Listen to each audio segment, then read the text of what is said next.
Inflasi ini menyebabkan nilai mata uang menurun dan daya beli masyarakat berkurang. Inflasi ini disebabkan oleh berbagai faktor. Contohnya konsumsi masyarakat yang meningkat, juga berlebihnya uang di masyarakat dan adanya ketidaklancaran distribusi barang. Ada 3 komponen pokok yang menjadi suatu kondisi di mana inflasi.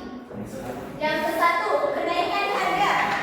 Nah, harga ini naik dari periode sebelumnya. Contohnya, harga beras pada bulan Januari itu harganya sebesar 12.000 per kilogram. Sedangkan pada bulan Februari harga beras naik menjadi 15.000 per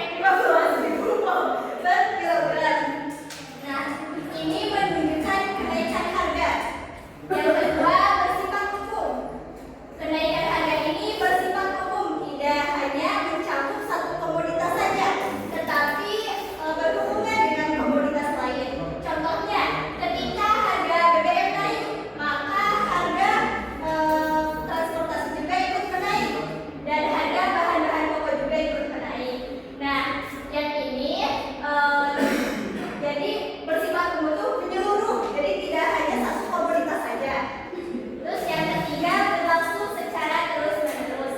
Kenaikan harga ini berlangsung secara terus-menerus, tidak hanya pada waktu tertentu. Contohnya yang tadi, beras pada bulan Januari 12.000, pada bulan Februari naik menjadi 15.000. Nah, 3 bulan kemudian atau 6 bulan kemudian harga beras tersebut naik menjadi 17.000. Lalu harga beras tersebut tidak akan turun, tetapi akan tinggi, bahkan semakin meningkat dengan beberapa bulan dan berlangsung terus-menerus. Dan ini tidak kenaikan harga semata. Nah, jika komponen 3 ini tidak terpenuhi, maka tidak disebut inflasi. Jadi harus terpenuhi 3-tiganya. Next. Nah, penyebab inflasi. Inflasi dapat dipicu oleh beberapa faktor. Yang pertama ada demand pull inflation atau tarikan permintaan. Inflasi terjadi ketika permintaan naik, sedangkan barang-barang yang tersedia tidak mampu memenuhi permintaan tersebut. Contohnya ketika akan menjelang hari raya Idul Fitri. Nah, seperti bahan-bahan pokok seperti telur, minyak,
inflasi ringan 10% di bawah 10% per tahun. Hah? Di bawah 10% Oh. Di bawah 10% per per tahun. tahun. Dua, inflasi sekarang 10% Sampai mencapai 10% sampai 30% per tahun. mana? Sampai masukan, masukan.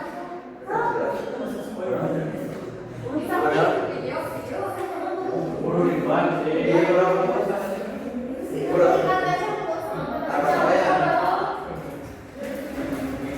Inflasi sekarang 10% sampai 30% per tahun. Benar kan? Inflasi berat 30% dikurangi 100% sampai 100% per tahun. Inflasi sangat berat atau inflasi 100% oh 100% per tahun. Satu. B. Berdasarkan sumber. Satu, inflasi dari luar negeri. Dua, inflasi dari dalam negeri.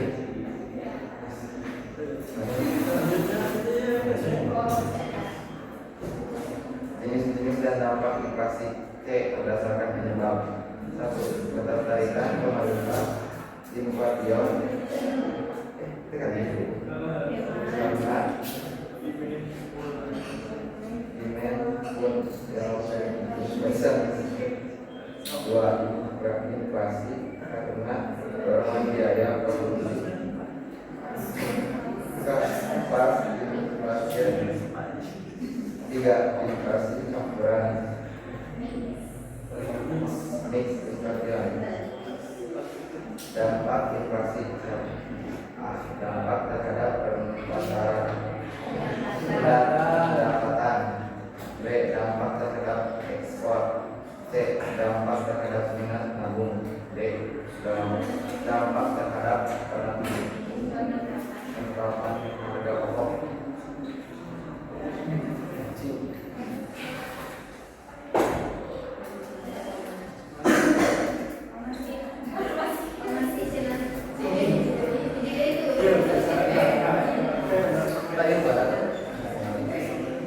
Dampak positif. F. Dampak negatif. 1. Penurunan nilai uang. 2. Peningkatan biaya produksi. 3. Penurunan minat menabung. Biaya sosial inflasi. 1. Menurunnya tingkat kesejahteraan rakyat. 2. Menurunnya distribusi pendapatan. 3. Terganggunya stabilitas ekonomi.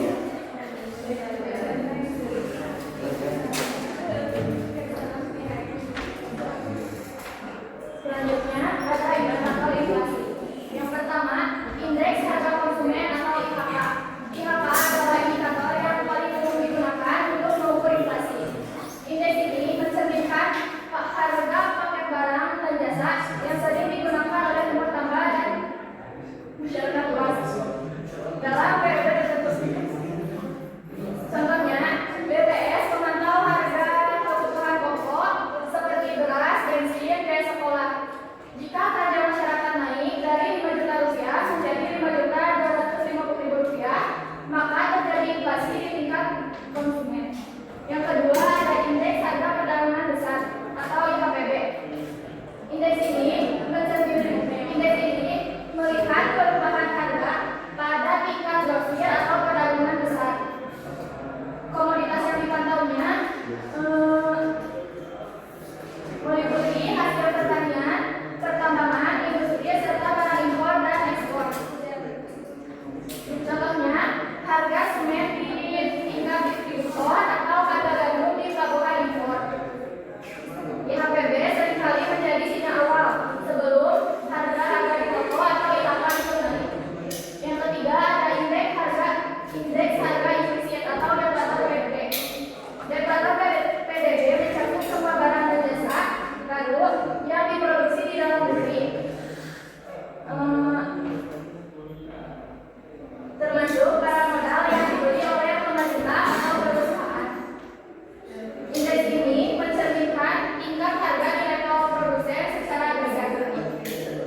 yaitu sudah bekerja, tapi kerjanya itu tidak optimal, baik dari segi pendapatan, waktu ataupun keahlian.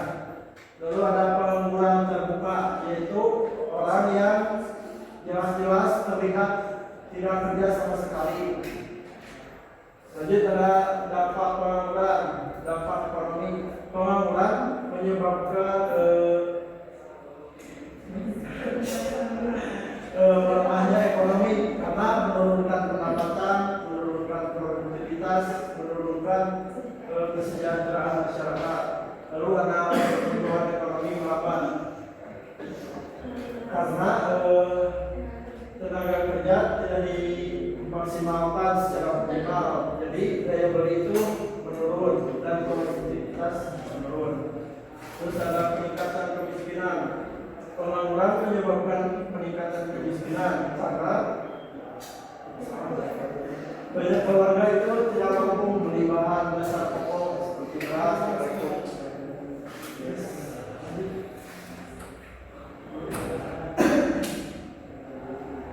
Terus dampak sosial. Pengangguran berdampak sosial, tidak hanya di dampak sosial itu cukup luas karena tidak hanya perekonomian saja, tetapi kehidupan bermasyarakat juga, seperti meningkatnya kriminalitas, yaitu tekanan ekonomi yang mendorong seseorang melakukan tindak kejahatan seperti mencuri atau merampok. Dan kedua ada masalah rumah tangga dan konflik sosial,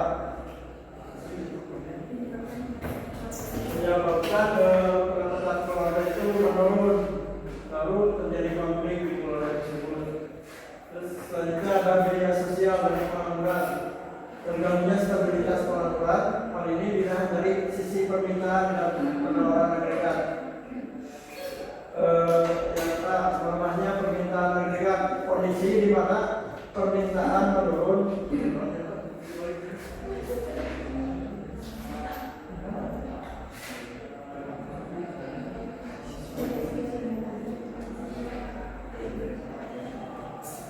Melemahnya permintaan agregat, kondisi di mana pembelian atau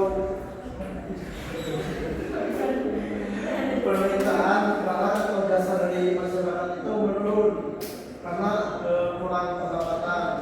Terus melemahnya penawaran, jadi perekonomian produksinya itu menurun karena kurangnya permintaan dari masyarakat.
Inflasi mencerminkan peningkatan harga secara keseluruhan dan berkelanjutan, sementara pengangguran menunjukkan kegagalan pasar tenaga kerja dalam menyediakan pekerjaan bagi seluruh angkatan kerja. Keduanya memiliki berbagai penyebab, jenis, serta dampak yang luas baik dari segi